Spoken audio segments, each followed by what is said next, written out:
I have to say, as a non-British, so with the accent, and by the way, I think we are very lucky working in science, and having an accent is not an issue, because science is a very international environment, but clearly, you know, when you give talks, you know, I don't say jokes because nobody understands my jokes, so I don't have that unfortunately that smoothness that you know, British people have, because you know, my mother tongue language is different. But having said that, I think being a woman, I have to say, I always kept my eyes very wide open, and I've been very proactive in sort of spotting maybe unfairness or whatever, and really standing up for that. Obviously with intelligence, and where obviously it was with the right way of doing it, but yeah, many times when I started a new job, I suddenly, after 3-4 months, realizing that, oh, actually I know more than X person, and that guy is actually one layer above me. Why is that? And I have to say, I always got what I wanted, but you need to work for it, that's for sure. I mean, nobody is going to offer anything on a silver plate. That's what I learned. I think also there is a lot of solidarity between, you know, among women, and you know, I think creating also that level of network, I think is really important.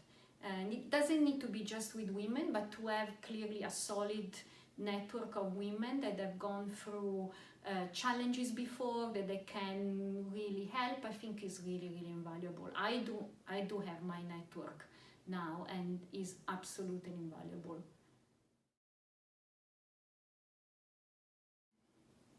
So I think if you work in a big pharma, there should be a mentorship program.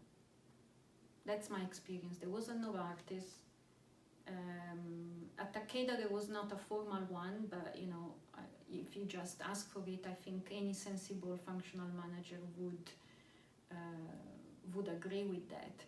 But I think if you work in a big corporation, I think that is the advantage.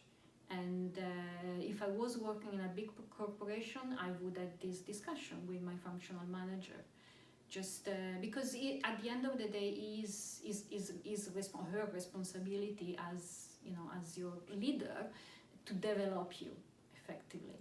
So maybe that is the best person that can orientate towards, you know, some, you know, areas in your corporation, whereby he or she thinks could be beneficial for you to have, you know, chats, or, you know, discuss any kind of topic you may have.